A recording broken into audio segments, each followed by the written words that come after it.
이상 271페이지입니까? 아, 그렇죠. 점유자와의 회복자의 관계 맞죠? 예, 잘못 적혀 있네. 점유자와의 회복자의 관계입니다. 이렇게 무려 1월 달부터 듣는 분도 계시고 오늘 당장 수업 듣는 분도 있고 항상 말했지만 작년부터 듣고 계신 분도 있고 혹간에 5년 전부터 듣고 계신 분도 있을 수 있습니다. 여기 반이 굉장히 다양합니다. 그래서 옛날부터 듣고 있는 분은 모르겠는데 새로 들으신 분은 여기 항상 이렇게 1차만이라도 인터넷을 통해서 한번 좀 들으시기 바랍니다. 특히 이제 뭐 앞에 거 안 듣고 지금 오늘부터 듣더라도 앞에 내용하고 연결이 되어 있으니까 그걸 모르고 계속 들으면 잘 이해가 안 됩니다. 안 되니까 처음 들으신 분들은 항상 그 인터넷을 통해서 먼저 한번 또 늦게 들었으니까 더 열심히 해야 되는 것은 사실 아닙니까? 그러니까 앞부분을 인터넷으로 좀 들어보시기 바랍니다. 요즘 전 패턴이 1차 같은 경우에는 처음 들으신 분은 인터넷을 좀 듣고 이렇게 합니다. 그리고 오늘 들은 강의도 다시 한번 인터넷을 통해 들으면 훨씬 더 이해가 잘 되고 그렇습니다. 그리고 인터넷 통해 지금 강의 들을 때는 너무 뭐라고 책 어디에 있는지 신경 쓸 필요 없고 인터넷 들으면서 뭐라고 잠시 스톱해가지고 그 부분 다시 찾아보고 이렇게 들으시면 됩니다. 이해되겠죠? 그래 조금 참고해서 들으십시오. 그게 훨씬 나중에 효율적입니다. 당분간은 많이 듣는 게 유리하기 때문에 책을 읽는 것보다는 당분간은 많이 들어야 됩니다. 책을 그냥 읽어가지고는 진도가 잘 안 납니다. 무슨 뜻인지 잘 이해 못하고 그러니까 두세 번 빨리 들어야 됩니다. 듣고 난 다음에 책을 보면 훨씬 더 뭐라고 이해가 잘 되게 돼 있어요. 그리고 항상 그 타이틀 들어갈 전에 법조문 봐야 된다 안 봐야 된다. 항상 법조문을 잘 보셔야 됩니다. 그래야만이 이해가 됩니다. 법조문이 그대로 시험에 많이 나온다. 제가 그렇게 말했습니다. 자, 그럼 오늘 점건 마지막 280페이지입니다. 280페이지 점유자와 회복자의 관계입니다. 지금까지 우리가 선의 점유, 악의 점유, 뭐 자주, 타주 이렇게 나눴는데 나눈 이유가 있겠죠. 그 나눴을 때는 다 실익이 있습니다. 그 실익에 이제 가장 큰 게 지금부터 나오는 점유자와 회복자의 관계입니다. 이건 어떨 때 적용되느냐면 예컨대 갑이 갖고 있는 상가가 있습니다. 근데 이게 등기수리고 위조돼서 을 앞으로 넘어갔어요. 그럼 이 을은 지금 소유권이 있습니까? 없습니까? 없죠. 이것은 무효인 등기입니다. 우리나라는 등기에는 공신력이 있습니까? 없습니까? 없죠. 그럼 이 무효인 등기고 을은 소유권이 없습니다. 이 말은 처분 권한이 없어요. 그런데 이걸 처분했습니다. 그러면 당연히 이 병은 목적물을 점유하고 예컨대 등기하고 있다. 그럼 당연히 병은 이 건물을 점유할 권한이 있습니까? 없습니까? 없죠. 을로부터 소유권을 취득할 수가 없는 겁니다. 을은 소유자가 아니고 등기를 믿고 거래하더라도 보호를 못 받습니다. 이럴 때 이 건물에 한 달에 월세가 200만 원 나오는 겁니다. 그리고 2층 건물인데 이 병이 1층을 주차장으로 만들고 전부 다 부숴버렸어요. 그래서 피로티 구조를 만들고 주차장을 만들었다. 그리고 대대적인 리모델링을 해서 들어간 돈이 5천만 원입니다. 그런데 2년이 지난 다음에 이 갑이 등기 수료가 위조돼서 넘어간 걸 알았습니다. 그러면 소유권에 관해서 반환 청구합니다. 그럼 반환해줘야 된다, 안 해줘야 된다? 해줘야 됩니다. 이 병은 목적물을 반환해줘야 된다. 즉, 이 을의 병의 입장에서는 내가 점유하는 건물을 진짜한 권리자에게 회복을 해주는 겁니다. 그럴 때 2년 동안 받았던 월세는 어떻게 할 거냐? 이 문제가 생깁니다. 그리고 피로티 구조 만들면서 멸실시켰죠. 이거는 책임을 어떻게 질 거냐? 리모델링 하는데 들어간 5천만 원 받을 수 있느냐? 이게 점유자와 회복자의 관계입니다.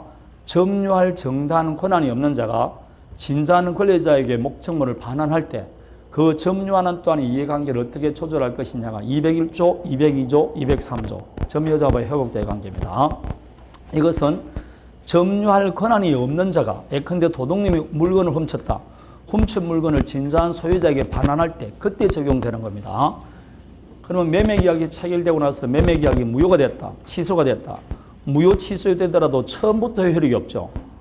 맞습니까? 그럼 처음부터 성립될 당시부터 효력이 없으니까 결국 이때도 똑같이 적용됩니다. 매매계약이 처음에는 유효했지만 나중에 무효 취소됐을 때도 소급해서 무효가 되니까 결국은 처음부터 병원 소유권을 취득한 적이 없게 되는 겁니다. 이럴 때 적용하는 겁니다. 그럼 만일 내가 임차인이다. 임대차 기간이 만료됐을 때 주인에게 반환해 줘야 되겠죠. 그럼 그때는 적용되게 안 되게? 안 됩니다. 임차인은 목적물을 점유할 권한이 있습니까? 없습니까? 그러면 적용 안 되면 그는 임대차에 관해서 반환해야 되고 전세권자가 목적물을 반환할 때는 전세권에 관한 계약에 따르지 이 법 따르지 않습니다. 지금부터 말하는 것은 뭐라고? 점유할 권한이 없는 자가 진자한 권리자에게 목적물을 반환할 때 적용되는 겁니다. 이게 되겠습니까? 크게 세 가지로 나눕니다. 그게 과실수취권이 있느냐 없느냐 이거 하고 다음에 멸실훼손에 대한 책임을 어떻게 지느냐 멸실훼손에 대한 책임 다음에 비용은 받을 수 있냐 비용사환청권 이렇게 세 가지가 있습니다. 자, 거기 보면 과실 그런데 과실에는 뭐가 있습니까? 법정과실과 천연과실이 있다고 그랬습니다. 천연과실, 법정과실. 법정과실에 해당되는 대표적인 게 뭐가 있다? 항상 치료, 임대료 그렇게 기억하라고 그랬습니다. 치료, 임대료 그게 법정과실입니다. 천연과실은 시험에 나올 리가 있겠습니까? 없지. 그리고 과실이라 나오지 않고 임대료 이렇게 나온다고. 그게 과실이라는 걸 기억해야 됩니다. 이렇게 천연과실, 법정과실은 물론이고 앞으로 과실 그러면 항상 뭐도 포함되느냐? 물건의 사용이익을 포함합니다. 예컨대 도둑놈이 내 자동차를 훔쳐가서 공짜로 지금 부릉부릉 몰고 있다. 그럼 원래 지 자동차가 아니죠. 근데 내 자동차를 공짜로 몰므로써 사용이익을 누렸지 않습니까? 그 사용이익도 과실하고 같이 취급합니다. 앞으로 과실 그러면 항상 뭘 같이 취급한다? 사용이익입니다. 사용이익도 과실과 같이 취급한다는 겁니다. 자, 그럼 요 201조를 보니까 201조 1항에 선의의 점유자는 점유물의 과실을 취득한다라고 되어 있을 겁니다. 있습니까? 이 말은 선의의 점유자에게는 뭐가 있다는 겁니까? 과실을 수취할 권리가 있다. 있으니까 수취했던 과실을 반환할 필요가 없다. 이 말입니다. 그러나 이 항을 보면 악의의 점유자는 수취했던 과실을 반환하여야 하며 이렇게 되어 있습니다. 그럼 결국 과실 수취권이 있어 없어요? 없으니까 반환해야 됩니다. 반환하여야 하며 소비하였거나 과실로 즉 자기의 잘못으로 수취를 못한 경우에는 그 대가를 보상해야 한다. 이렇게 되어 있습니다. 결국 소비했거나 지 잘못으로 수취를 못했을 때는 그 대가까지 보상해 줘야 됩니다. 그리고 폭력이나 은비한 점유는 뭐와 같이 본다? 악의 점유와 같이 봅니다. 따라서 폭력에서 점유했거나 은비 점유는 악의와 똑같이 봐서 과실수취권이 없습니다. 그래서 선의냐 악의냐에 따라서 완전히 달라집니다. 따라서 2년간 받았던 이 월세도 선의 같으면 돌려줄 필요 없고 악의면 어떻게 되어야 된다? 반환해 줘야 됩니다. 그러면 선의 점유란 뭘 말하느냐? 선의 점유란 본건이 없음에도 불구하고 본건이 있다고 오신하는 점유를 했죠. 근데 여기서 선의 점유란 본건 중에서도 과실수취권을 포함한 본건입니다. 과실수취권을 포함한 본건이 있다고 오신해야 되지. 그냥 본건이 있다고 오신해서는 안 됩니다.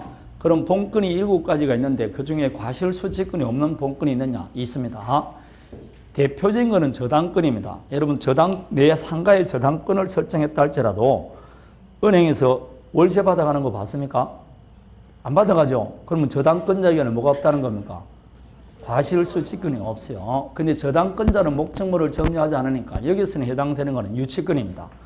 유치권자에게도 뭐가 없다? 과실수취권이 없습니다. 그 외에 질권도 과실수취권이 없습니다. 그러면 나는 유치권자가 아님에도 불구하고 유치권자가 유치권인 줄 오신에서 점유했으니까 무슨 점유는 맞습니까?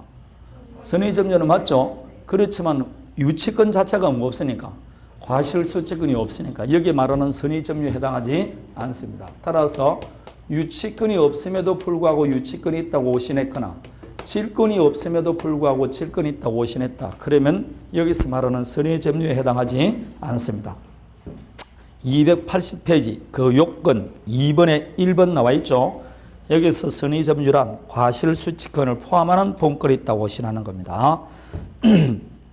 선인지 아닌지는 당연히 그 과실에 대해서 독립된 소유권이 인정될 때 그때 시기를 판단합니다. 자, 천연과실은 원물로부터 분리할 때 이거는 지금 볼 필요 없고 그냥 독립된 소유권이 인정될 때 그때 선인지 악인지를 판단하면 되는 겁니다. 여기서 우리 민법 조문에는 선의만 나와 있죠. 근데 무과실도 필요하냐 이 문제가 생깁니다. 법조문에는 선의의 점유자는 이렇게 되어 있으니까 무과실은 필요가 없다. 통설은 필요 없다 그래요. 통설은 필요 없다. 그런데 갑자기 판례는 선의 점유란 본건이 있다고 오신하는 점유인데 오신할 때는 오신할 만한 근거가 있어야 된다 이렇게 말합니다. 오신할 만한 근거가 있어야 된다. 이 말은 마치 뭘 요구하는 것 뜻합니까? 무과실을 요구한 듯한 표정을 나오지 않습니까? 그래서 이걸 두고 다수설은 무과실을 요한다. 판례가 무과실을 요한다는 개념이 아니다. 이런 개념가 많습니다. 그래서 그냥 요거는 원어 그대로 나옵니다. 통설은 뭘 필요 없다. 무과실은 요건 아니지만 판례는 뭘 요구한다. 오신할 만한 근거를 요한다. 그대로 요구는 수밖에 없습니다. 오신을 하면은 오신할 만한 근거가 있어야 한다고 함으로써 무과실을 요구하는 것으로 평가된다. 왜 이런 식으로 써놨냐면 그냥 판례가 무과실을 요한다 그러면 괜찮은데 그것도 저것도 아니고 뭐라고 오신할 만한 근거를 요한다 그러니까 이 무과실을 요하는지 안 하는지 또 견해의 대립이 있는 겁니다. 그러니까 섣불리 뭐라니까 판례대로 그냥 외우는 수밖에 없습니다. 오신할 때는 뭐가 있어야 된다? 오신할 만한 정당 근거가 있어야 된다. 이렇게 말합니다. 그 효과 보니까 1번 천연과실, 법정과실을 불문하며 물건 이용으로 인한 이득, 뭐라고? 사용이익도 포함한다. 따라서 만일 선의 점유자는 물건을 사용했더라도 사용이익을 부당이득으로 반환할 필요가 없고 악의 점유자는 사용이익을 부당이득으로 반환해야 됩니다. 맞습니까? 자, 선의 점유자는 과실 수취권 있죠. 그 수취했던 과실을 소비했건 안 했건 가지고 있건 없건 반환할 필요가 없다 이 뜻입니다. 소비한 과실만 반환할 필요 없다는 뜻이 아니고 그냥 과실은 반환할 필요가 없다는 뜻입니다. 선의 점유자에게는 과실 수취권이 있으니까 선의 점유자가 과실을 수취해서 설사 권리자에게 손해가 났다 할지라도 부당이득이다 아니다? 아닙니다. 권리가 있으니까 부당이득이 아니다. 이런 결론이 나옵니다. 자, 악의 점유자는 당연히 뭐 해줘야 된다고? 반환해줘야 된다, 안 해줘야 된다? 해줘야 됩니다. 그럼 선의, 악의 중에 선의는 추정되죠. 그러나 선의 점유자로도 본건에 관한 소에서 패소되면 언제부터? 소제기 때부터 안 되기로 봅니다. 그럼 소제기된 이후부터 수취했던 과실을 뭐 해줘야 된다? 반환해줘야 됩니다. 자, 이게 과실 수취권한 거란 것. 다음에 멸실 훼손에 대한 책임은 요거는 근본적으로 점유자의 책임 있는 사유로 멸실 훼손됐을 때의 책임입니다. 처음부터 점유자의 책임 없는 사유로 멸실 훼손되면 책임질 거 없습니다. 그래서 202조는 보면 점유자의 책임 있는 사유로 멸실 훼손된 경우 이렇게 나옵니다. 책임 있는 사유로. 그래서 기책 사유로 멸실 훼손됐을 때 도대체 어느 범위 내에서 손해배상 책임질이냐 그 말입니다. 이것도 선의냐 악이냐 따라 나눠진대. 악인은 도둑놈이죠.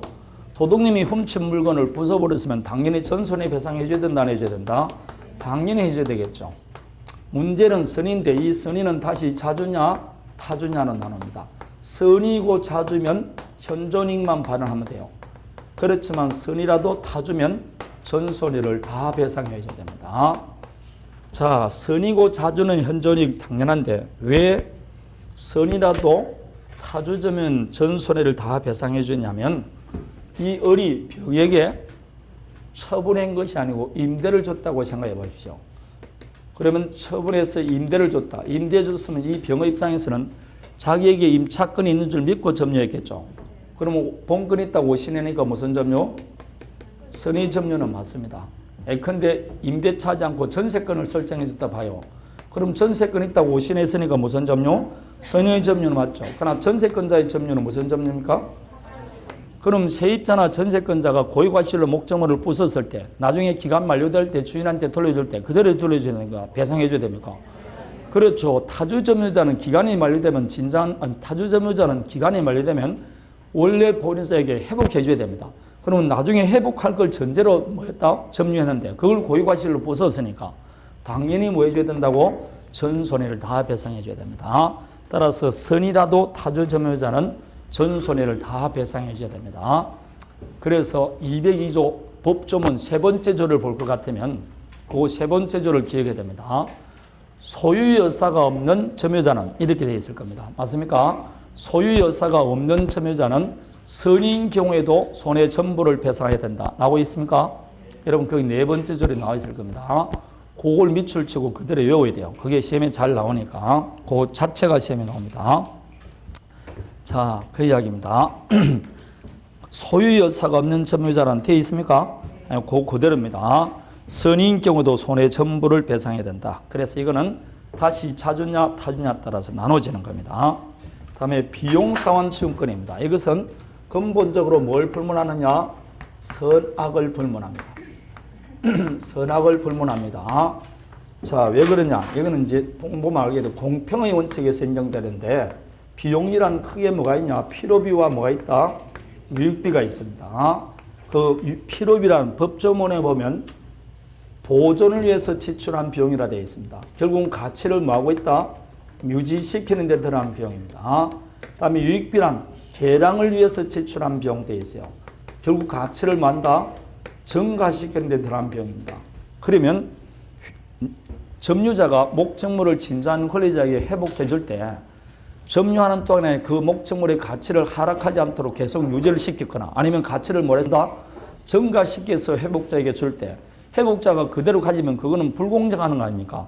다시 말하면 부당이득을 하게 되는 거예요. 그래서 이거는 선악을 불문하고 내 물건을 잘 보관해 줬고 가치를 증가시켜서 나한테 줬으니까 100만 원짜리를 준데 나한테 돌려줄 때는 200만 원짜리로 만들어서 돌려줬다. 그럼 100만 원 차익은 줘야 된다 안 줘야 된다? 그래서 공평의 원칙상 반환해 줘야 되기 때문에 뭘 불문한다고? 선악을 불문하는 겁니다. 이게 선악 불문입니다. 그래서 도둑놈도 뭘 받을 수 있다? 비용은 받을 수 있다. 그 말과 같습니다. 그래서 가끔 가다가 뭐 다음 중 선의하기 구별할 실익이 없는 것 그러면 번개처럼 뭘 찬다? 비용상환청권 이렇게 됩니다. 필요비는 가치를 유지시키니까 받는데 지장이 없습니다. 그래서 필요비는 제한 없이 받을 수 있는데 단 만일 과실을 수취한 경우에는 과실을 수취했다. 그럴 때는 그 통상 필요비는 누가 부담하라? 그 점유자가 부담하라. 그래서 통상 필요비는 적용 못합니다. 과실 그러면 모두 포함된다고?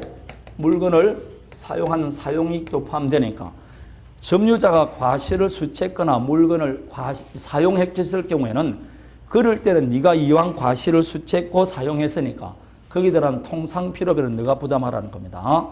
예컨대 도둑님이 내 자동차를 훔쳐가서 몰고 다녔다. 그래서 엔진 오일을 갈아 넣었다. 타이어 판고 났기 때문에 타이어를 새로 갈았다. 나중에 돌려줄 때 나한테 그 엔진 오일 값 달라 그러면 돼? 안 돼? 안 돼. 그건 네가 몰면서 들어간 통상 필요비 아닙니까? 그럼 누가 부담해야 된다고? 네가 부담하라는 겁니다. 이해되겠습니까? 그래서 건물도 마찬가지입니다. 건물에 과실을 수취했을 경우에는 예컨대 도배를 새로 했다든지 아니면 공과금이 나왔다든지 수도세 전기세라든지 이런 건 누가 내야 된다고? 당연히 점유자가 부담해야 됩니다. 그래서 보존비, 수선비, 사육비, 예컨대 개를 뭐라고? 사육하는 데 들어간 비용 겁날입니다. 이런 거 공조, 공과금 이런 것들은 통상 필요비라고 합니다. 이거는 받을 수가 없습니다. 자, 통상 필요비는 못 받는다. 과실을 수취했거나 사용했을 때. 그러나 통상 필요비를 못 받는다는 것이지 임시 필요비나 특별 필요비는 받을 수 있게 없게 있습니다. 그 뭐 예를 들어서 나오듯이 태풍으로 지붕이 날아갔다. 그 지붕을 다시 고치는 데 들어간 수리비 이런 거는 통상 필요비가 아니고 특별 필요비다. 그런 거는 받을 수가 있습니다. 자, 그런 것들입니다. 통상 필요비는 받을 수 없다. 다음에 유익비인데 여기도 지금 유익비가 나오고 오늘 배우는 지상권, 전세권, 임대차 모두 유익비란 말이 나옵니다. 유익비란 말이 나오면 지금부터 말하는 것은 똑같이 적용됩니다. 어떤 유익비든지 유익비는 지금부터 말하는 세 가지가 적용됩니다. 첫 번째, 그 가액의 첨가가 현존해야 됩니다. 가액의 첨가가 현존해야 되고 두 번째, 회복자의 선택에 좋습니다. 회복자의 선택에 쫓아서 지출금액이나 정가액을 청구할 수 있고 법원에 그 상환기간을 허여 요청할 수 있습니다. 쉽게 말하면 상환기간을 유예해달라고 요청할 수 있습니다. 어디에 요청할 수 있다고? 그렇죠. 상환 허여 요청하는 걸 법원에 할 수 있습니다. 요 세 가지가 유익비에 해당되는 겁니다. 첫 번째 유익비라는 것은 가치를 증가시키는 것인데 예컨대 이 건물이 지금 LPG 가스 들어가는 곳입니다. 근데 LPG 가스를 도시가스로 바꿨습니다. 그럼 집 가치가 상승하게 안 하게? 상승합니다. 그런데 들어간 비용은 800이었는데 그래도 이 건물 가치는 1,500 정도 오를 수가 있습니다. 그러면 지출 금액과 증가액이 뭐라고? 다르다면 똑같지는 않다는 겁니다. 그럴 때는 회복자가 선택해 줍니다. 근데 내가 58평형 아파트 하나 분양받았다. 분양받고 새로 입주할 때 입주하기 전에 벌써 대대적으로 수리하는 사람이 있습니까? 없습니까? 있죠. 많이 하지 않습니까? 그 돈 보기보다 굉장히 많이 들어갑니다. 그래서 5천만 원 들어갔어요. 그러나 고친 집과 안 고친 집 차이 집은 3천도 차이가 안 납니다. 왜냐하면 자기한테 맡겨 고친 것이지 그 보는 사람 입장마다 뭐라고? 다 보는 입장이 다르기 때문에 그건 자기 만족감입니다. 그럼 이거는 지출 금액은 5천인데 뭐라고? 증가액은 3천밖에 안 됩니다. 이렇게 증가액과 뭐가 틀린다고? 지출 금액이 다릅니다. 다르니까 누가 선택한다고? 회복자가 선택합니다. 점유자가 선택하는 게 아닙니다. 점유자가 선택하면 여기 배관에다가 황금을 깔아버릴 거 아닙니까? 그럼 그 돈 안 주면 안 돌려주기 때문에 안 되는 겁니다. 그래서 안 된다. 그럼 이 집을 5천만 원 들였지만 30년이 지나고 재건축할 때 되면 들어간 놈이나 안 들어간 놈이나 가격은 뭐라고? 그럼 가액의 증가가 현존합니까? 안 합니까? 그러면 줄 필요 없습니다. 나한테 돌려줄 때 가치가 증가됐을 때 돌려줄 때 주는 것이지 가액의 증가가 현존하지 않으면 돌려줄 필요가 없는 겁니다. 요 두 가지 요건을 갖춰야 되는 겁니다. 시험에 잘 나오는 거 뭐게? 회복자겠죠. 회복자의 선택이 좋습니다. 자, 그런데 필요비와는 달리 유익비는 굉장히 고액입니다. 고액이고 예상치 못할 수가 있습니다. 그래서 만일 필요비 유익비를 주지 않으면 갑이 필요비 유익비 주지 않고 소유권에 관해서 건물 반환 청구하면 필요비 유익비에 관해서 뭐가 인정되느냐? 유치권이 인정됩니다. 따라서 어른 병원 돌려줄 필요 있게 없게? 없습니다. 그러면 내가 유익비를 주지 않으면 목적물을 못 받는데 이 건물이 10억짜리인데 지금 5천만 원 유익비를 못 준다는 이유로 10억짜리를 회복하지 못하면 가백에 너무나 뭐라고? 심각한 타격이 있겠죠. 그럴 때는 법원에 가서 상환기간을 좀 뭐라고? 유예해달라 요청할 수 있습니다. 그럼 법원에서 좋아. 10월 1일까지 상환기간을 유예한다. 라고 말하면 유치권 주장할 수 있게 없게? 없습니다. 변제기가 도래 안 했기 때문에 그때는 돌려줘야 됩니다. 이렇게 상환기간 허위 요청을 할 수가 있습니다. 그러면 유치권은 성립하지 않습니다. 이게 뭐라고? 유익비입니다. 어느 유익비든지 항상 들어가는 말이니까 잘 기억하십시오. 어느 유익비든지 뭐라고? 똑같은 말이 들어갑니다. 자, 그래서 뒤에 유치권에서 보호된다라는 말이 있을 겁니다. 되겠습니까? 다음에 법원으로부터 상당한 유예기간을 허여받아서는 유치권은 성립할 수 없습니다. 그런 이야기입니다. 유치권 성립 요건은 나중에 볼 것이고 요 세 가지입니다. 그래서 비용 상환 청구는 공부할 게 많습니다. 유치권 인정된다, 선악을 불문한다, 필요비의 경우 과실을 수취했을 때는 통상 필요비 못 받는다, 유익비는 회복자의 선택에 쫓아서 한다. 이런 것들이 굉장히 많습니다. 어느 것이든 답이 돼서 나올 수 있으니까 봐야 됩니다. 작년에 나왔던 문제가 예제 2번입니다. 작년에 점유자와 회복자 나갈 차례라 그랬죠. 안 나왔기 때문에. 그래서 근데 어렵게 사령으로 나왔어요. 답은 3번입니다. 그 3번을 보면 가액의 증가가 뭐 할 때 현존하는 경우 어른 가백의 유익비 상환 청구할 수 있게 없게 있지 않습니까?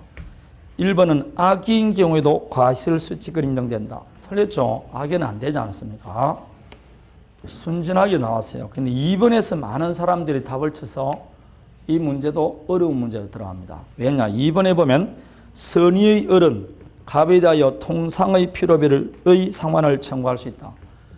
여기서 이제 보면 번개처럼 여러분 통상 필요비라고 되어 있지 않습니까? 그럼 필요비 유익비는 뭐 선악을 구별할 필요가 없죠. 그러니까 2번 통상 필요비의 상환 청구할 수 있다. 아차 2번 이렇게 들어간 겁니다.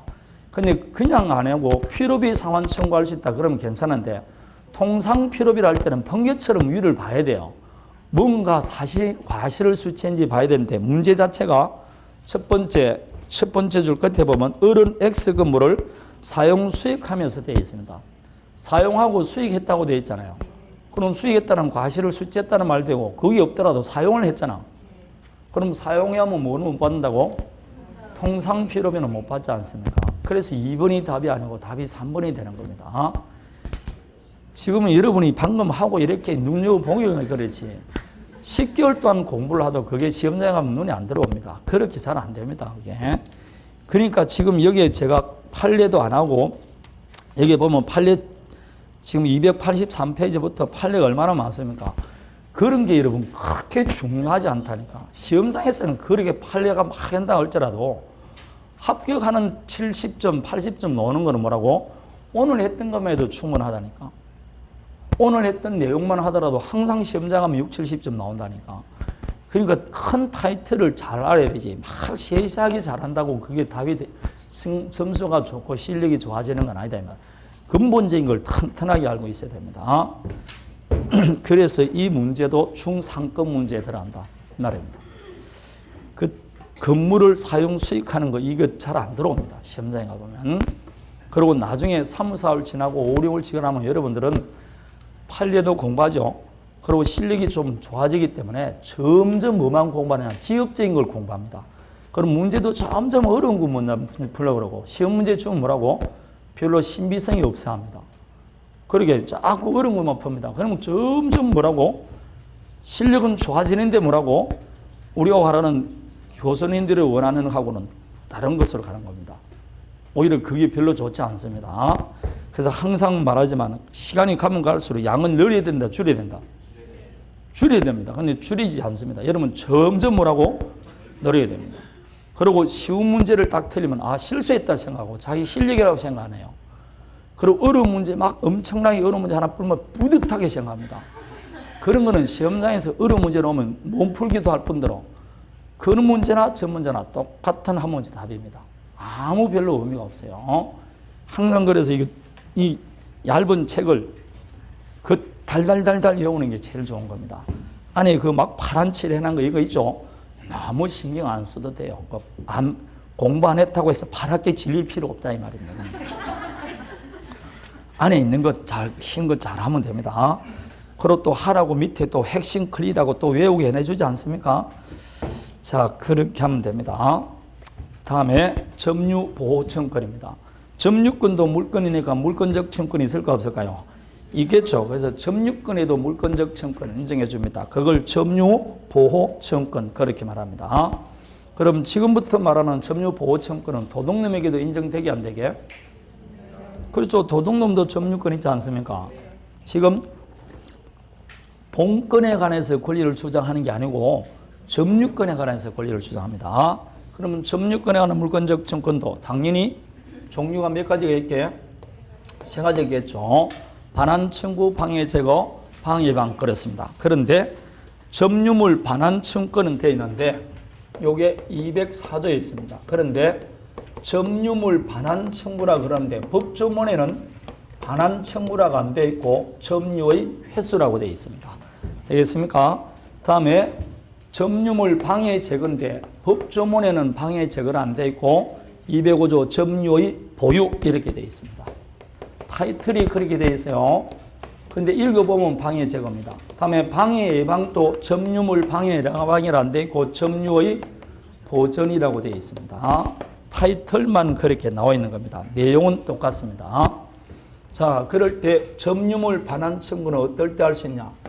법조문을 보면 점유자의 점유가 뭐다 했을 때 침탈당한 때는 되어 있습니다. 그래서 침탈당한 때 행사할 수 있고 침탈자가 이를 처분했다. 그럴 때 처분했을 경우 그게 선의의 특별 승계인의 경우에는 그 자에게는 말 수 없다. 반환해달라 청구할 수가 없고 침탈당한 날로부터 몇 년 내야 되느냐? 1년 내야 됩니다. 요 셋 중에서 점유물 반환 방해 제거 예방 중에서 99% 점유물 반환 청구만 나오는데 나올 때는 항상 요 셋 중에서 하나를 틀리게 해서 나옵니다. 침탈이란 뭘 침탈이라 그러냐? 침탈이란 점유자의 의사에 반해서 점유자의 의사에 반해야 됩니다. 이 의사에 반해서 점유를 빼앗기는 게 침탈입니다. 절취당한다든지 강취당하는 거 이게 뭐라고? 침탈입니다. 반드시 점유자의 의사에 반해서 뭐라고? 내 손을 비틀고 가져가는 것만 뭐라고? 침탈입니다. 그러면 내 손으로 준 것은 침탈이다 아니다? 아닙니다. 그래서 우리 시험에 두 번이나 나온 거 사기에서 건물을 명대해 준 것이라면 침탈이다 아니다?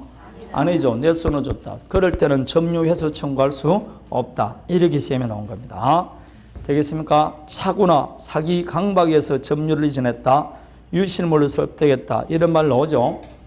예컨대 테니스 공이 옆집에 빠뜨려졌다. 그럼 옆집 아저씨가 내 테니스 공 뺏어갔습니까? 그러니까 점유권에 관해서 반환 청구 못합니다. 내가 점유하는 자전거를 가다가 잃어버렸어요. 누군가 주워 있더라. 그 사람에게 점유권에 관해서 반환 청구할 수 있게 없게? 그 사람이 내 자전거 뺏어간 거 아니잖아요. 그냥 항상 그 사람 입장에서 생각하는 겁니다. 뺏어갈 때만 할 수 있는 겁니다. 그러니까 점유회수 청구할 수 있게 없게? 아니지 않습니까? 그래서 유실물 이런 거는 뭐가 아니라고? 침탈이 아닌 겁니다. 우연히 날아갔다, 바람에 날아갔다 이런 거는 침탈이 아니다 이 말입니다. 공갈에서 내 손으로 줬다. 침탈이다 아니다? 아닙니다. 협박을 당했을 망정 내 손으로 줬으면 뭐가 아니라고? 침탈이 아니다 이 말입니다. 침탈 당해서 할 수 있다. 그래서 절지, 강치 등을 당했을 때 해당한다. 이 말과 같습니다. 이해되겠습니까? 그럼 침탈자의 고의과실을 요한다 그러면 맞습니까? 틀립니까? 물권적 청구는 침해자의 고의과실을 요하지 않지 않습니까? 그래서 그게 니은을 보면 침탈자의 고의과실은 요건이 아니다 이래 돼 있지 않습니까? 맞습니까? 그거는 물권적 청구는 할 때 했지 않습니까? 갑이 점유하는 물건을 을이 침탈했어요. 침탈한 을이 이걸 번개처럼 병에게 다시 처분했는데 병은 침탈했다는 사실을 모르고 승계받았습니다. 그럴 때는 갑은 점유권에 관해서 반환 청구할 수 있게 없게? 없습니다. 침탈자가 이걸 다른 사람에게 뭐 해줬다고? 승계시켜줄 때 그자가 모이면 선의면 못합니다. 선의의 특별 승계인에게는 반환 청구를 못합니다. 안 됩니다. 거꾸로 선의니까 악이 상대방에게는 할 수 있게 없게? 있습니다. 병이 악이면 반환 청구할 수 있습니다.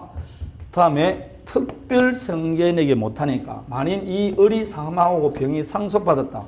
상속인에게는 할 수 있게 없게? 있죠. 상속인은 뭡니까? 포괄승계인. 포괄승계인에게는 당연히 반환 청구할 수 있습니다. 특별승계인에게 못한다는 겁니다. 아버지와 아들은 항상 제가 같은 놈이다. 그렇게 말했습니다. 그래서 선의의 특별승계인을 행사할 수가 없다. 여러분 책 286페이지 제일 위에 1번 물권적 청구에 상대방 나오죠. 상대방 그 위에 나옵니다. 선의의 특별승계인에게 못합니다. 다음에 갑이 침탈당했는데 침탈당하고 나서 1년이 경과했다. 그럴 때는 반환 청구할 수 있게 없게? 없습니다. 몇 년 내 하라 돼 있다? 1년 내 하라 돼 있습니다. 그래서 1년 이게 뭐라고? 제척기간입니다. 1년 내 행사라는 겁니다. 근데 8년은 이 1년은 제척기간인데 그 행사는 반드시 소로서 해야 된다는 겁니다. 그래서 1년 내에 뭐 제기하지 않으면 소를 제기하지 않으면 소멸된다는 겁니다. 그래서 이거는 제척기간이면서 무슨 기간이다? 출소기간이다. 오른쪽 287페이지 중간에 판례, 위에 판례 나와 있죠. 그 판례 보면 출소기간으로 해석하면 상당하다 되어 있지 않습니까? 시험에 우리 시험에 답으로 나왔어요. 1년은 출소기간이다 이렇게 나왔습니다. 여러분 제척기간이 다 출소기간이라는 뜻이 아니에요. 요것만 뭐라고? 출소기간으로 보는 겁니다. 소를 제기할 기간이다 이 말입니다. 그 기간 내에 소를 제기하지 않으면 안 된다 그 말입니다. 다음에 여기까지가 점유물 반환 청구권입니다. 항상 이 세 중입니다. 침탈, 선의, 특별승계인 1년 내 그렇습니다. 자, 다음에 점유물 방해 제거 있습니다. 방해 제거는 여기 지금 여러분 반환 및 손해배상 청구할 수 있다라고 되어 있죠. 근데 반환 및 손해배상 하는데 그거는 점유물 반환 청구는 물권적 청구권이고 뒤에 있는 손해배상은 불법에 의한 손해배상입니다. 편의상 같이 규정해 놨지만은 앞에 거하고 뒤에는 완전히 다릅니다. 따라서 손해배상 청구하기 위해서는 따로 무슨 요건을 갖춰야 된다? 불법행위 요건을 갖췄을 때만 손해배상 청구하는 겁니다. 되겠습니까? 요거는 불법행위에 의한 손해배상이지 무슨 청구과는 관계없다? 물권적 청구하고 관계가 없습니다. 다음에 방해 제거 청구는 당연히 방해 제거 및 손해배상 청구할 수 있는데 방해 제거는 몇 년에 하라 되어 있다? 방해가 종료한 날로부터 1년 내에 하라 되어 있죠. 그 외에 이제 공사로 인한 방해가 나올 겁니다. 공사로 인한 방해는 공사 착수 1년의 경우가 있거나 공사가 완성되면 할 수가 없습니다. 다음에 방해 예방인데 방해 예방은 지금 현재 방해를 받고 있습니까? 안 받고 있습니까? 안 받고 있으니까 방해를 뭐 해달라? 예방해달라 청구하는데 만일 이 현재 을이 당신 현재 방해받지 않고 있냐 그러면 현재 방해받지 않으니까 딴 건 할 수 없겠죠. 따라서 방해 예방을 해주든지 만일 그러지 않으면 내가 방해 예방해달라고 했음에도 불구하고 당신이 예방해주지 않아서 나중에 현실적으로 무너져서 방해를 받으면 나한테 손해배상 해줘야 되는데 그 손해배상을 확실히 한다는 걸 지금 현재 손해난 것은 아니니까 손해배상을 확실히 한다는 뭘 해달라? 담보를 제공해달라. 이 둘 중에 하나를 청구할 수 있습니다. 아직까지 현실적으로 손해가 발생하지 않았으니까 둘 중에 하나를 선택한다. 방해 예방 또는 뭐라고? 손해배상 담보입니다. 그래서 이게 또는 혹은 이래야 되지 미치라 그러면 돼? 안 돼? 안 됩니다. 그래서 사법고시도 몇 번 나오고 우리 시험도 또는을 밑으로 해서 틀리게 시험에 나옵니다. 이거는 여기서는 그거밖에 나올 게 없습니다. 그래서 또는에다가 동그라미 치는 수밖에 없습니다. 나머지는 뭐 다 안 나온다고 보면 됩니다. 자, 요게 점유물 반환 청구에 관한 거, 점유물 보호, 점유 보호 청구인데 여기서 이제 점유물 반환 청구에서 이제 간접 점유를 한번 봅니다. 갑이 간접 점유입니다. 을에게 빌려줬다. 을은 직접 점유자입니다. 근데 직접 점유자가 점유하는 물건을 병이 침탈한 겁니다. 침탈했으면 당연히 직접 점유자는 반환 청구할 수 있게 없게 있습니다. 문제는 간접 점유자도 반환 청구할 수 있냐? 할 수 있게 없게? 간접 점유자도 점유자라고 그랬습니다. 따라서 간접 점유자도 반환 청구할 수 있습니다.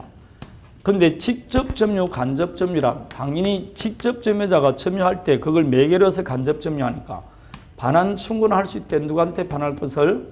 직접 점유자에게 반할 것을 청구할 수 있지. 자기에게 반할 것을 청구하는 건 아닙니다.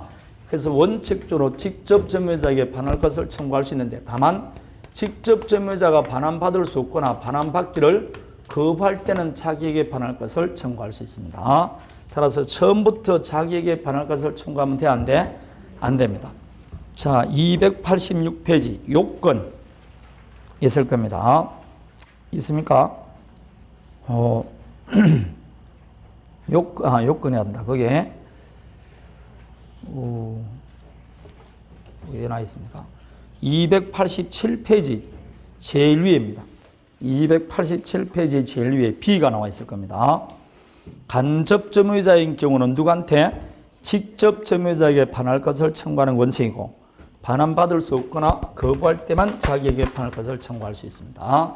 다음에 간접 점유자가 있는데 이 간접 점유자가 있고 직접 점유자가 있는데 이 직접 점유자가 간접 점유자의 의사에 반해서 이 물건을 임의로 양도해 버린 겁니다. 누구의 의사에 반했다고? 간접 점유자의 의사에 반해서 양도했습니다. 그럴 때 간접 점유자는 내 의사에 반해서 가세니까 침탈당했다. 반환해달라 할 수 있게 없게? 없습니다. 점유물 반환 청구는 반드시 침탈당했을 때만 할 수 있고 침탈이란 점유자의 의사에 반한 것만 침탈이라는데 이때 점유자는 오로지 누구만 말한다? 직접 점유자를 말합니다. 따라서 직접 점유자의 의사에 반하는 것만 침탈이지 간접 점유자의 의사에 반하더라도 직접 점유자의 의사에 반하지 않으면 침탈이 아닙니다. 결국은 직접 점유가 침탈당했을 때 간접 점유자도 할 수 있다는 겁니다. 되겠습니까? 그럼 임의로 양도했으면 직접 점유자의 의사에 반합니까? 안 하죠. 그럼 침탈이다 아니다? 아니니까 할 수가 없는 겁니다. 침탈인지 아닌지는 직접 점유자를 기준합니다. 그래서 286페이지 2번 요건 거기에 B번 나올 겁니다. B 보면 직접 점유자가 임의로 점유를 타인에게 양도한 경우 그 이전이 간접 점유자의 의사에 반하더라도 침탈이다 아니다? 아니다. 그렇게 되어 있습니다. 요 두 가지가 간접 점유에서 나오는 겁니다. 요 두 가지. 요걸 잘 기억해야 됩니다. 요즘 점유 횟수 청구 그러면 이 간접 점유가 나올 확률이 많은 겁니다. 자, 여기서 이제 조금 의문이 있습니다. 내가 지금 물건의 소유자입니다. 소유자가 목적물을 뭐하고 있냐? 점유합니다. 그러면 점유권은 비배타적인 권리이기 때문에 다른 물건과 같이 있더라도 혼동으로 소멸한다, 안 한다? 안 합니다. 그럼 이 값은 지금 소유권도 있고 뭐도 있다? 점유권도 있습니다. 그런데 이 물건이 침탈당했어요. 침탈당하면서 몇 년이 경과했냐? 1년이 경과했습니다. 그러면 점유권에 관해서 반환 청구할 수 있습니까? 없습니까? 없죠. 그럼 소유권에 관해서 반환 청구할 수 있느냐?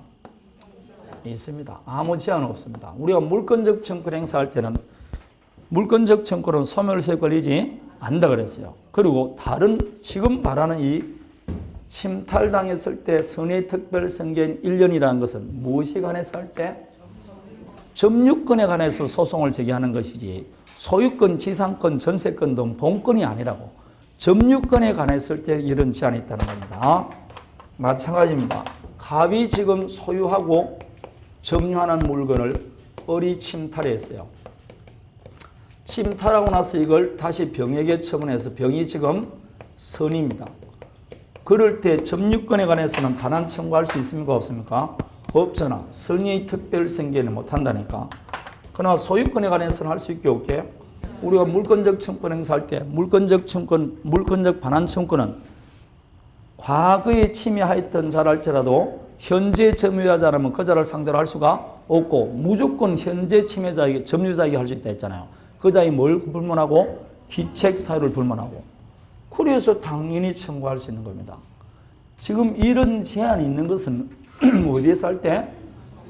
점유권에서 행사할 때입니다. 소유권 등 본권은 이런 제한이 없습니다. 아무런 제한이 없습니다. 그래서 본권에 관한 권리를 주장하는 것, 본권에 관한 권리는 법조문 213조에 나와 있습니다. 여러분 책 333페이지를 펴보시면 되고 법조문을 가지고 계신 분은 213조를 펴보면 됩니다. 213조가 타이틀이 뭐라고 되어 있습니까? 소유물 반환 청구 되어 있죠. 여기는 점유권이니까 뭐라 되어 있다? 점유물 반환 청구. 전세권에서는 전세물 반환 청구. 지상권에서는 지상물 반환 청구 그러겠죠. 그걸 물권법 총론에서는 뭐란다? 물권적 반환 청구권 이렇게 하는 거 아닙니까? 거기 보면 소유자는 그 소유에 속한 물건을 점유하는 자에 대하여 반환을 청구할 수 있다 되어 있지. 거기 뭐 1년 내 하라는 동, 침탈당했을 때만 할 수 있다는 동, 선의 특별승계내기 못한다는 그따구 말은 없지 않습니까? 그런 거 없다니까. 100년이 지나든 10년이 지나든 그놈이 다른 사람에게 처분해서 가지고 있던 하여튼 현재 뭐라고? 점유하는 자에게 무조건 반환 청구할 수 있습니다. 그 자에게 기책사유를 요한다 요하지 않는다? 요하지 않는다니까. 무조건 반환 청구할 수 있는 그게 뭐라고? 소유물 반환 청구입니다. 그리고 그때 점유자에게 반환 청구할 때 이때 점유자는 간접 점유자 포함하게 안 하게? 내가 아무 말 없이 점유자 그러면 간접 점유자 포함한다니까. 항상 그런 거 아닙니까? 따라서 반환 청구할 때는 직접 점유자에게만 반환 청구하는 게 아니고 누구한테도? 간접 점유자에게도 반환 청구할 수 있다니까. 그럼 점유 보조자에게 반환 청구하면 돼, 안 돼? 상점 점원한테 내 물건 돌려달라 그러면 점원이 나한테 돌려줄 권한이 없다니까. 주인한테 돌려달라 그래야지. 간접 점유자는 점유자지만 점유 보조자는 점유자가 그런 거 물어보는 거 아닙니까? 간접 점유자는 점유자지만 직접 점유자는 점유자가 아니라니까. 뒤에 334페이지 상대방 소유물 반환 청구권의 상대방은 현재 물건을 점유함으로써 소유자 334페이지인데 어디를 봅니까? 거기 보면 상대방 나와 있잖아요. 현재 그 물건을 점유함으로써 소유자의 점유를 방해하는 자다. 저번에 그랬잖아. 불법 점유자라 하여도 했잖아 지금. 그래서 그 물건을 다른 사람이 인도하여 현실적으로 점유하지 않으면 그 자를 상대로 인도 명도 청구는 부당하다. 물권적 청구할 때 했잖아요 이거 지금. 그대로 나온 거 아닙니까? 그리고 2번 보면 간접 점유자도 뭐라고? 그럼 간접 점유자에게도 반환 청구할 수 있다 이 말 아닙니까? 그럼 점유 보조자는 안 되죠. 점유 보조자는 점유자가 아니니까 안 되는 거지. 그걸 구태 외우기는 뭐 외우느냐. 점유 보조자는 점유자가 아니라니까. 노란 거 꽂고 뭐 하려고 그렇게 합니까, 그거? 한 번만 들으면 되지. 뭘 그러냐고. 속으로스럽게. 응? 그 정도로 머리가 안 돌아갈 리는 없지 않습니까? 한 번만 들으면 되지. 상점 점원이 점유 보조자라니까. 그걸 한 번만 딱 생각하면, 그 사람은 뭐가 아니다? 점유자가 아니다. 당연히 알 수 있지 않습니까? 그럼 주인한테 돌려달라 그래야 되지. 간접 점유자는 점유자야 아니에요? 맞잖아. 그러니까 점유자지. 간접 점유자에 대한 설명 좀 옳은 것 틀린 이런 거 시험이 안 나온다니까. 요럴 때 시험이 나온다니까. 반환 청구의 상대방이 되느냐, 요럴 때 어떻게 청구하느냐 이런 식으로 문제가 나오지. 당 간접 이런 거 안 나온다니까. 간접 점유자가 누이지만 알기만 되면 그때부터는 이걸 연습해야 되는 겁니다. 점유 보조자에게 반환 청구하는 사람 내가 가서 죽일게요. 뭘 간단한 건 반환 청구하느냐고. 침해자의 상대방 고유 과실을 요한도 요하지 않는다. 이건 지금 볼 필요 없는 당연한 이야기입니다. 그리고 방해 제거나 예방도 1년 내 하라는 동 공사로 인한 방해는 이런 거 있게 없게 없다니까. 뒤로 한번 넘겨보십시오. 336페이지 보면 거기에 법조문 214조 나와요. 그냥 방해하는 자에 대해서 뭐 할 수 있다? 그냥 방해 제거 청구할 수 있다는 거지. 뭐 1년 내 하라는 동 이런 말이 없다니까. 그럼 지금 여기서 말한 건 오로지 무엇에 관해서 할 때? 그렇죠. 점유권에 관해서 할 때 그 이야기입니다. 점유권. 되겠습니까? 그럼 본권은 오지선당을 만들 수가 있어 없어요? 본권은 여러분 제한이 없으니까 오지선당을 만들려니까 뭐 할 게 없잖아. 그러니까 강론에서 나오는 거는 점유권에서밖에 안 나온다고. 물권적 청권이 나오면 본권에서 나오는 거는 뭐라고? 물권법 총론에서 배웠던 그게 시험에 나오는 것이지 강론에서는 따로 물권적 청권 나온 거는 뭐밖에 없다고? 점유물 반환 청구밖에 없다고.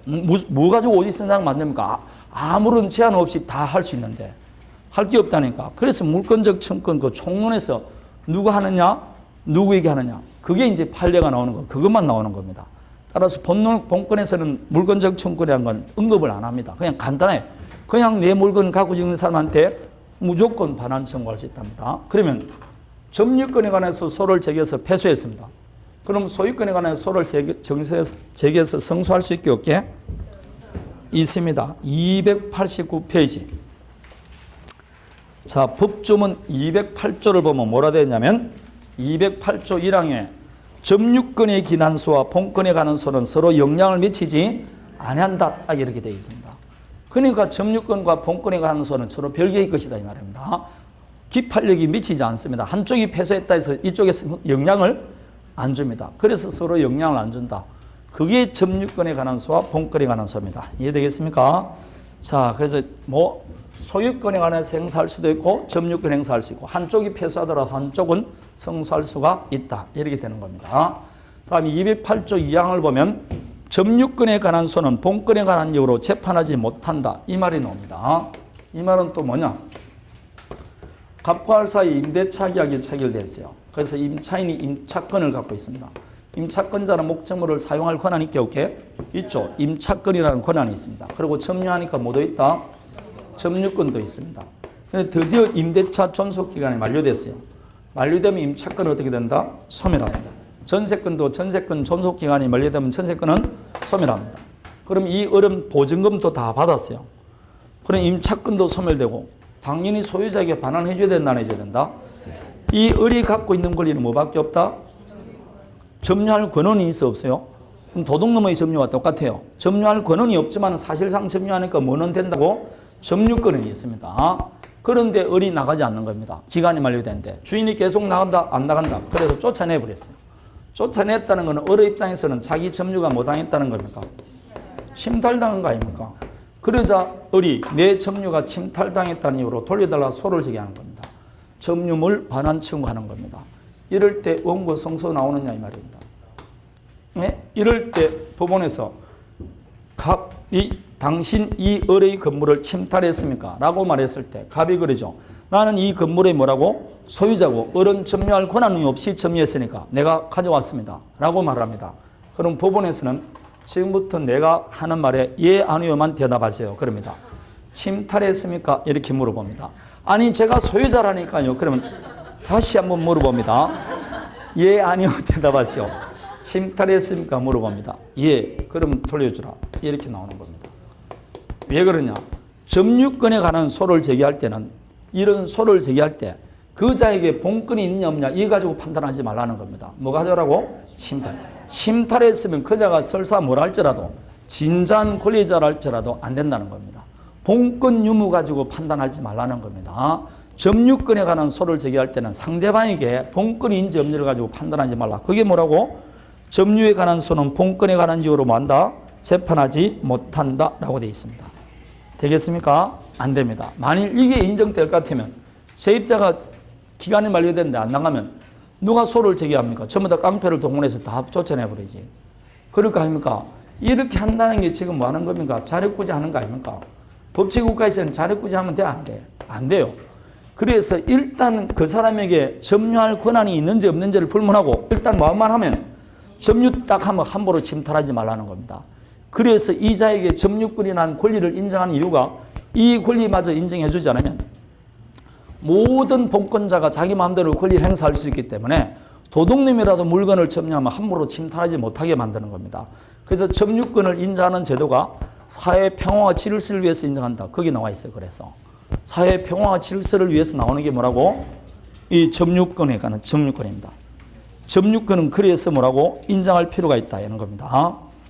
자, 285페이지를 펴보세요. 그 의 나와 있죠? 285페이지. 의 2번 점유보호청권을 인정하는 이유는 불법하게 침해된 경우 이를 보호해야만 사회 평화와 질서 유지라는 점유제도의 목적을 달성할 수 있기 때문이다. 설사 그 자가 침탈한 자가 누구라 할지라도 본권을 가진 자라 할지라도 이 말입니다. 그렇더라도 침탈하면 못한다는 겁니다. 그래야만이 뭐라고? 사회 평화와 질서가 유지된다는 겁니다. 그래서 점유권이 아주 뭐라고? 거창한 포부를 갖고 있는 겁니다. 사회 평화와 질서 유지인 겁니다. 그리고 자력구제권을 못하게 만듭니다. 그 두 가지 조문, 208조 1양 조문은 조문 자체가 시험에 나오니까 기억해야 됩니다. 멋있는 조문 아닙니까? 두 개. 그렇죠. 점유권에 관한 소와 본권에 관한 소는 서로 영향을 미치지 않는다. 점유에 관한 소는 본권에 관한 이유로 재판하지 못한다. 그런데 도둑님이 내 물건 훔쳐가는데 잠깐만 기다려봐요. 소송을 제기할 거예요. 그럼 돼, 안 돼? 그런 급박한 사정이 있을 때, 즉 후일 국가의 힘을 빌리기 곤란하거나 국가의 힘을 빌리더라도 구제가 거의 불가능할 경우 이런 급박한 사정이 있을 때는 자력구제 인정해준다 안 해준다? 그래서 우리 민법에 외적으로 자력구제권을 인정해줍니다. 긴급한 사정이 있을 때 하는 겁니다. 현재 자력구제권은 두 가지가 있습니다. 자력방위권과 자력탈환권입니다. 그래서 자력방위권이란 부정이 침탈 또는 방해하는 행위가 있을 때 뭐 할 수 있다는 겁니다. 자력으로 방해할 수 있는 겁니다. 그게 뭐라고? 도둑님이 물건 훔쳐갈 때 안 뺏기려고 노력하는 거죠. 뭐. 그런데 힘이 약해서 빼앗겼다. 그럴 때는 탈환하는 겁니다. 부동산은 침탈 후 즉시, 법조문에는 직시라고 되어 있습니다. 즉시. 다음에 동산은 현장 또는 추적해서 탈환할 수 있습니다. 추적해서 이 말은 동산에만 해당됩니다. 부동산은 들고 튀는 게 아니지 않습니까? 그래서 할 수 있는 거 요 두 가지입니다. 근데 요 두 가지가 자력방위권, 자력탄환권이 자력구제권이다. 그는 한 번만 읽으면 아는 것이고 여기 누구에게 주느냐가 중요합니다. 간접 점유자는 맞죠? 그러나 자력구제권 없습니다. 왜냐? 현장성이 없으니까. 그러나 점유보조자는 점유자는 아니죠? 아니지만 당연히 상점에 도둑님 들으면 점원도 막을 수 있겠죠. 그래서 누구한테 인정해준다? 점유보조자에게 인정입니다. 그것만 좀 기억하면 됩니다. 자, 그래서 점유보조자도 뭐는 가지고 있다고? 자력구제권은 가지고 있다는 겁니다. 자, 여기까지입니다. 다음에 준점유는 지금 안 봐도 됩니다. 자, 여기까지가 점유권에 관한 거. 자, 이제 본권에 관한 것들 합니다. 296페이지 소유권. 좀 쉬었다 할까요?